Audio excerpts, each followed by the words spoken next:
Welcome to the Mind Body Manifest podcast.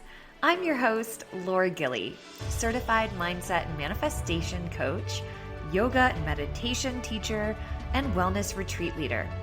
This podcast is your go-to space for all things spirituality, subconscious reprogramming, manifestation, personal development, and entrepreneurship. I'm here to help ambitious women and female leaders like you step into your fullest potential so you can impact the world with your unique gifts and create the life of your wildest dreams. Each week, we'll dive deep into soulful conversations, actionable strategies, tools, and mindset shifts that will help you up-level your reality and create success from the inside out. So if you're ready to elevate your mind, heal within, and manifest unstoppable success, you're in the right place. Let's go.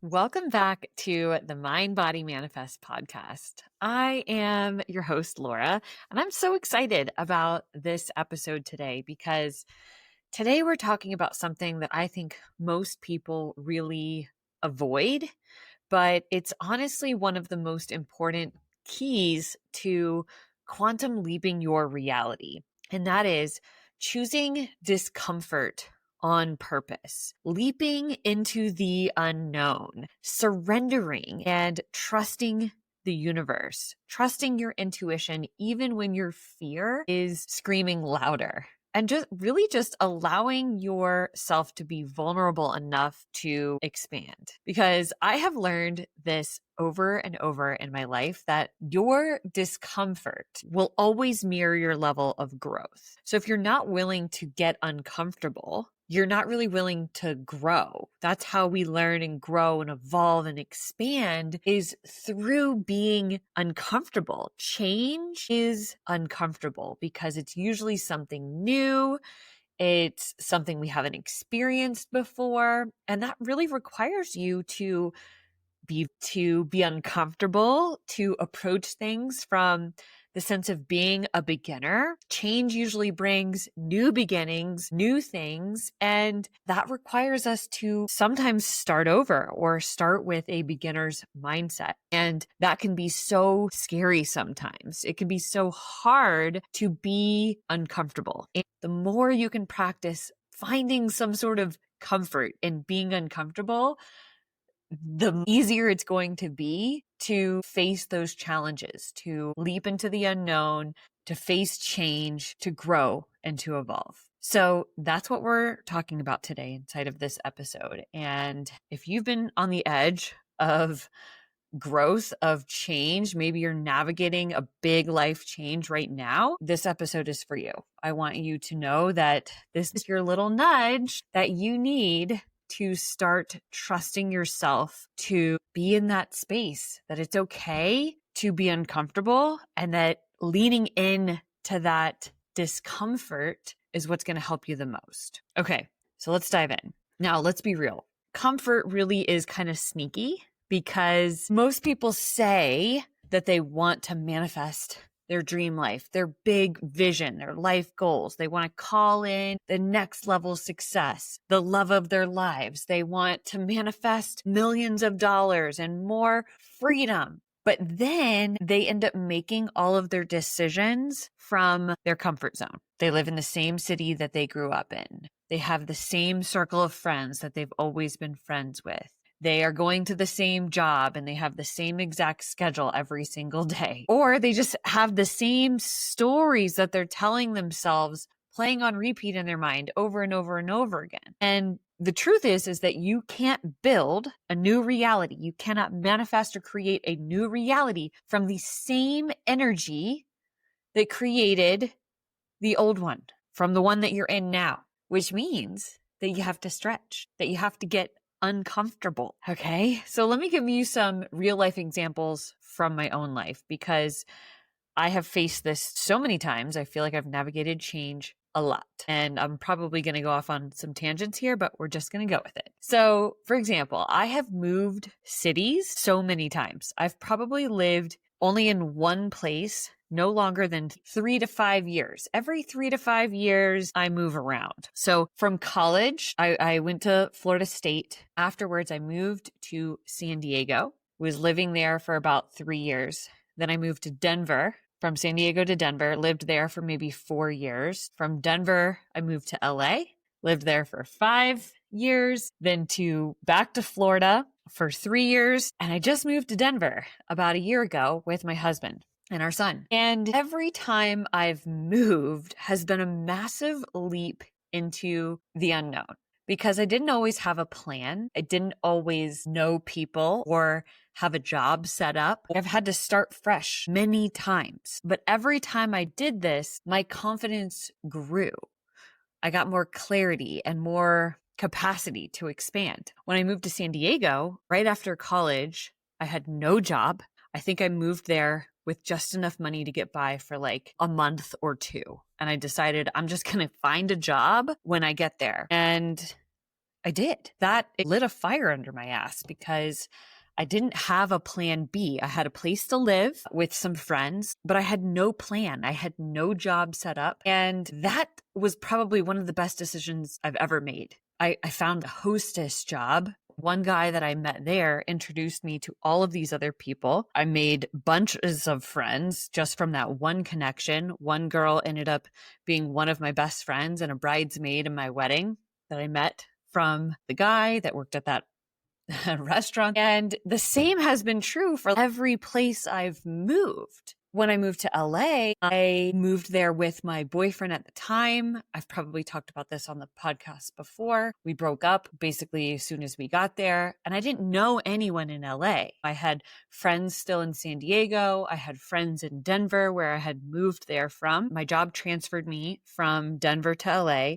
I could easily go back if I wanted to, or I could probably transfer to the San Diego market.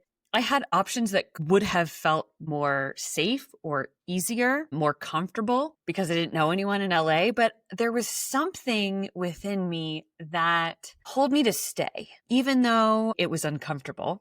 I had my job, but I didn't have anywhere to live. I had to find an apartment. I had to find a new roommate. I ended up living with a roommate that I found on Craigslist, which worked out really well. She was really great. But all of that is really uncomfortable. And I did the hard thing. Something within me, within my intuition said, no, you need to be here. You need to stay. This place has something for you. And I had no idea what was in store for me.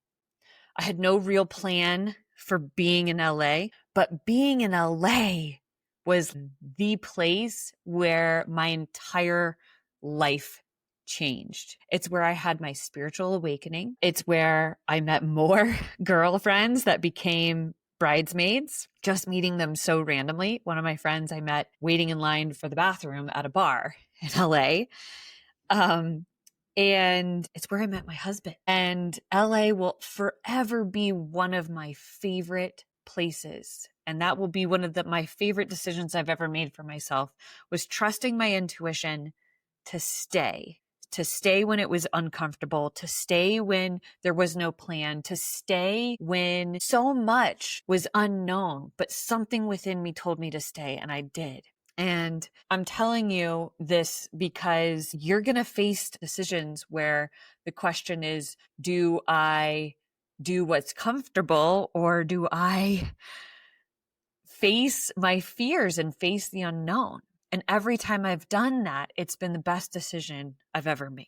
Another example is when I was still in my corporate job in Los Angeles, I really decided to stretch myself and move into my own apartment. I had always lived with roommates, but I'd never lived by myself. And paying for my own apartment in Venice Beach, across from the Venice sign, which is like an iconic spot, like across from the beach, right in the heart of Venice. It was not cheap to live there. And it was a little scary. I remember seeing the price tag and being like, okay, this is the most I've ever paid for rent, and all by myself. I had to really stretch myself into that identity, into being the version of myself who could not only afford that, but just live there, that was that person. It was a big upgrade for me. But I knew in my gut that this was the place, this was the frequency, this was the identity that I wanted to be living in. And it really was a catalyst for the start of my online business and my entire manifestation journey, because living in that apartment, I did my yoga teacher training. I started my online business, and my business really took off starting in that apartment. And it was a stretch, but I did it. I leapt into the unknown, and the net appeared. Every time I do this, every time I leap into the unknown and I trust my intuition, things tend to work out. Another one is I had never attended a retreat before I decided to host my own, which is a little scary, right? I created the type of experience that I would want to go on. And I had a lot of time to grow my coaching business before I hosted my first retreat, which helped a lot to learn marketing and had my business up and running and selling to clients. But I had never actually attended a retreat before I hosted one. And I think so many people, they back out of their dreams because they feel like, oh, well, I've never done it before. I don't know what I'm doing. I don't have the experience. How could I possibly do something like that? But it's your belief in yourself. It's your conviction, your inner conviction that I'm not only capable of doing this, but I'm meant to do this. This is what I'm meant to be doing. And that inner conviction, that belief within yourself is what creates and manifests the outcomes that you desire to experience. So what is that for you? Have you ever noticed when you are faced with a decision, it's almost like you're faced with two different paths, because your mind will start to question, am I making a decision out of fear?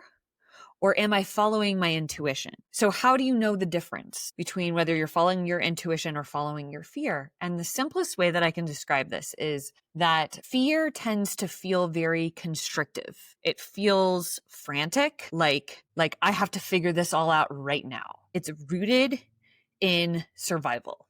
Like, if I don't do this, I'm gonna blah, blah, blah, blah, blah. It's your mind overthinking things. Fear tends to be much more heavy and just constrictive. And your intuition is always going to feel expansive in a way. It might feel scary as fuck, but it will also expand you. So when I'm making a big decision, I like to check in with my body and start to ask my body, does this decision feel constricting? Or does it feel expansive? And your intuition will stretch you, but it will never shame you or pressure you. Fear always feels like pressure. And in order to actually listen to your intuition and take that leap into the unknown, you have to be vulnerable. And most people avoid being vulnerable because it's scary. Right? In order to grow, you have to be willing to be seen, to be the new girl. You have to be willing to fail or to get it wrong. You have to be willing to be a beginner and suck at it before you get better. And this is why I feel so strongly that entrepreneurship is the biggest personal development journey you could ever go on, because it forces you to be so vulnerable. It forces you to be a beginner. You have to learn so many different skills. Like, as a coach, I didn't have to just learn how to be a coach and be good at coaching people. I also have to learn marketing and sales and finances and so many different things. And that required me to be a beginner. I tend to be very competitive. I'm a life path 1, which is all about leadership. When I do something, I want to be the best at it. I like to win. I like to be number 1. And so having to go back to being a beginner and to suck at it is scary. Starting a podcast is scary. I have to be so vulnerable, showing up here every week and talking to you and sharing about my life. It's scary. It's, what are people going to think? Are so-and-so going to judge me? All of these fears and things come up, and that is part of how you grow. If you never put yourself out there, you're losing out on what could be the best life you've ever experienced. It's not just about the vulnerability that it takes to build a business, but it's also about relationships. If you've ever been hurt before from a relationship, which who hasn't, it can be hard to open up to the next one, to be really vulnerable, to put yourself out there, right? We tend to shut ourselves down. We put walls up to protect ourselves from the pain that we've already experienced. But that doesn't actually help you grow. Staying safe, playing small, just keeps you right there. And that's part of what our nervous system is designed to do. Your nervous system is designed to protect you, to keep you safe, no matter what. And this is why I love incorporating nervous system work along with subconscious reprogramming, because when your mind starts to go down that path of all the fears and your nervous system, your body is like, nope, we've experienced that pain in the past before. We don't want to go there again. You end up sabotaging, or you play small, you hide, you don't open up your heart. And then you're stuck in these cycles of experiencing the same types of situations, relationships that you don't want to have. And it's just, you feel like you're stuck. So in order to really be able to trust your intuition, to be vulnerable, to do the scary thing that expands you, you have to train your mind and body to feel safe. And the way to do that is practicing doing the scary thing. The more you do it, the easier it gets. The more you face your challenges, the more you face change head on and you just dive right into it, the more you're training your body to feel safe with challenges, with change. And so if you are sitting on a big leap right now, if you're at the edge where the fear is so loud, but there's a part of your soul that's just whispering, yes, you need to do this. Start trusting it. Start trusting that little voice within you that's pulling you towards expansion, because you don't have to feel ready. I'm going to let that sit for a minute. You do not have to feel ready. You just need to be willing to take the first step. It's taking the action and deciding that you are ready, even when you may not feel ready. Ready is more of a decision than a feeling that makes all the difference. What's waiting on the other side of the leap is your next level, is so much possibility. So if you're ready to learn how to do that, how to start trusting your intuition more, how to feel safe expanding into your next level, whether that's within your life, your relationships, your career, your business, so that you can start taking aligned action towards the life that you truly want to create, then I would love to support you. This is exactly the work that I do with my clients inside of all of my programs, inside of my one-on-one coaching, inside of the embodied membership. I am truly an expert in this because I have trained my mind and body to do it over and over and over again. I've done so many things that have scared me. I was talking to a group of friends that I had lived with out here in Colorado years ago. We all went whitewater rafting. Now, I have been whitewater rafting a lot since I was a kid. I've done it all over the world. I've gone whitewater rafting in Costa Rica, in Thailand, in Montana, in North Carolina, Colorado, like so many times that I'm not scared because I've done it so many times. I've gone down big rapids, I've fallen out, all these things. And the last time that we went whitewater rafting, two of them fell out. And to them, it was kind of traumatic. I mean, we were laughing about it, but it was like kind of traumatic. They're like, I'm never going again. I'm never whitewater rafting in Colorado. It's just a reminder for me that the more you put yourself out there and you do the thing that scares you, it does get easier with time. The more you train your body to just embrace what's uncomfortable, it gets easier. So don't give up on yourself. Don't give up on your dreams. Don't give up because you experienced something that was scary. The next time you do it, I promise it won't be as scary. So this is your invitation, your nudge, your reminder to do the thing that scares you, that expands you. And if you are looking for more support to help you in doing this, please don't hesitate to reach out. I'm going to drop some links at the bottom of this episode, and I would love to connect with you. And that's it for today. I'll see you next week. Thank you so much for tuning in to the Mind Body Manifest podcast. I hope today's episode brought you clarity, inspiration, and some powerful takeaways. If you loved what you heard, don't forget to share it with a friend who could use this message. And if you haven't already, be sure to subscribe so you never miss an episode. I'd also love for you to rate and review the show. It helps get this message out to more amazing women just like you, and I truly appreciate every single bit of your support. Until next time, keep elevating your mind, healing within, and manifesting your most abundant life.